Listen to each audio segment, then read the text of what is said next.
Assalamualaikum warahmatullahi wabarakatuh. Selamat pagi, salam sejahtera untuk kita semua. Materi geografi kelas 10 tentang pengetahuan dasar peta, PJ, dan C.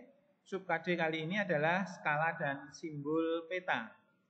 Kita awali dari skala peta adalah perbandingan jarak pada peta dengan jarak yang sebenarnya atau aslinya.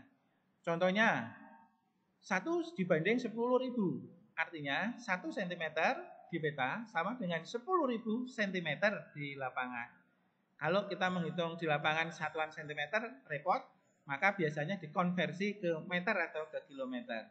Jadinya 1 cm di peta mewakili cm ke meter, nolnya hilang 2. Maka jadilah 100 meter.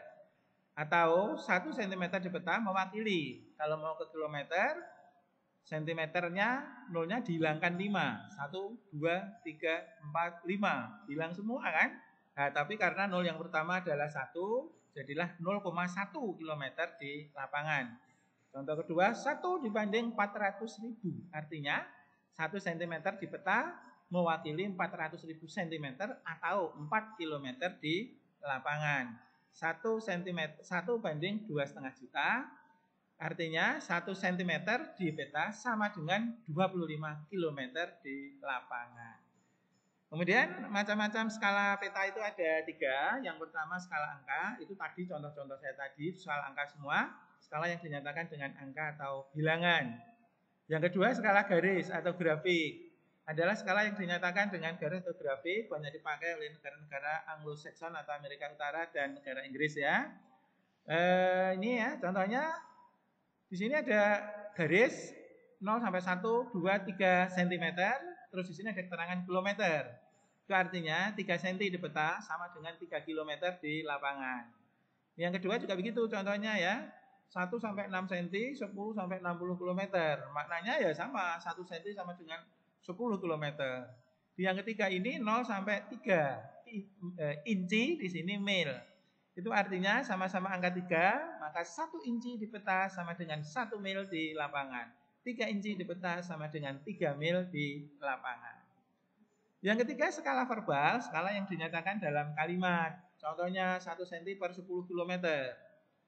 Artinya 1 cm di peta sama dengan 10 km. 1 cm berbanding 50 km. 1 cm di peta, di lapangan 50 km. 1 inch to 7 mile. 1 inci di peta sama dengan 7 mil di lapangan. Demikian skala peta. Selanjutnya kita bahas tentang simbol peta.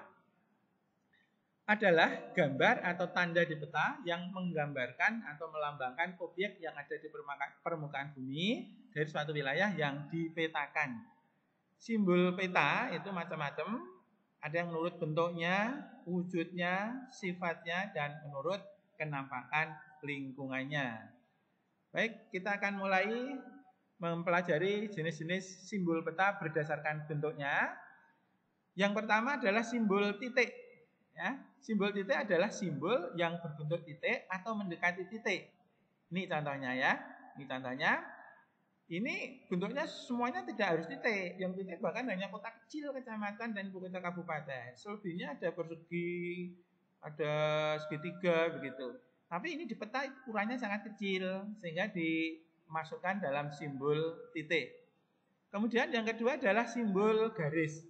Adalah simbol yang berbentuk garis atau memanjang. Baik itu lurus, putus-putus ataupun titik-titik. Ini ya simbol garis. Contohnya adalah sungai, jalan, dan seterusnya. Garis yang disimbolkan di peta ini di lapangan sebenarnya sana tidak banyak mengalami perubahan. Nanti yang banyak mengalami perubahan adalah yang aliran ya. Sekarang simbol yang ketiga adalah simbol area atau wilayah. Simbol yang berbentuk area atau wilayah. Ini yang ketiga. Contohnya ini ya. Danau, rawa, sawah, dan sebagainya. Kemudian yang keempat adalah simbol aliran yang saya maksudkan tadi. Digunakan untuk menunjukkan alur atau gerak suatu barang atau komoditas atau orang. Ini contohnya ya. Nih.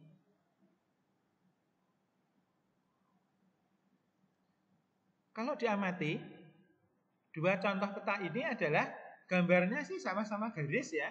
Tetapi di sini kedinamisan itu yang membedakan dengan simbol garis ya, dengan simbol garis. Kenapa?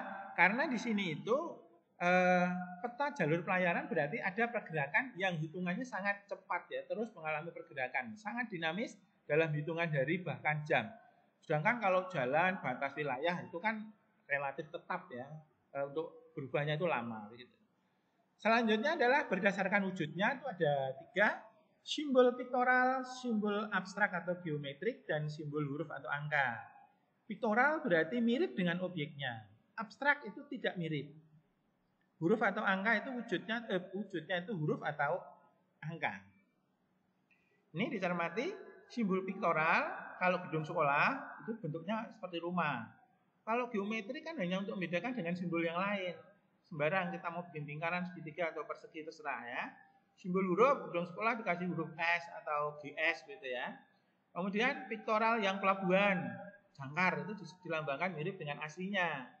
Kalau yang abstrak itu mau dibikin kotak atau persegi terserah, yang penting beda dengan objek yang lain. Kalau huruf seperti ini. Ini simbol menurut wujudnya. Kemudian yang berikutnya adalah menurut sifatnya itu ada simbol kualitatif dan kuantitatif. Kualitatif hanya untuk membedakan objek satu dengan objek yang lain. Tapi kalau kuantitatif itu menunjukkan perbedaan jumlah dari objek. Ini contohnya ya, yang simbol kualitatif ada 2 objek yang digambarkan. Ini tambang besi, ini tambang magnesium. Yang penting simbolnya berbeda, besi segitiga, magnesium lingkaran, itu kualitatif. Kualitatif mutu ya, mutu bentuknya beda. Yang kuantitatif jumlah, nah masing-masing itu kalau jumlah yang ditekankan sini pekerja, ada tambahan bilangannya, angka-angka yang orang yang bekerja ini jumlahnya berapa saja begitu ya. Nah, kemudian yang contoh yang lain ini jenis tanah. Kalau hanya untuk mengetahui beda jenis tanah satu dengan yang lain ya seperti ini saja. Kalau kuantitatif ditambahkan angka-angkanya. Kemudian berdasarkan kenampakan lingkungan, ada simbol budaya, simbol yang menggambarkan objek hasil karya manusia.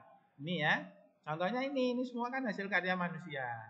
Kemudian yang kedua adalah simbol alam, simbol yang menggambarkan objek yang asli alam, seperti sungai, gunung, dan sebagainya.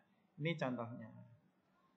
Oke, demikian penjelasan saya tentang simbol dan skala. Untuk materi yang lain bisa link di tulisan yang ada di bawah judul dari video ini. Terima kasih atas perhatiannya. Mohon maaf atas segala kekurangan. Wassalamualaikum warahmatullahi wabarakatuh.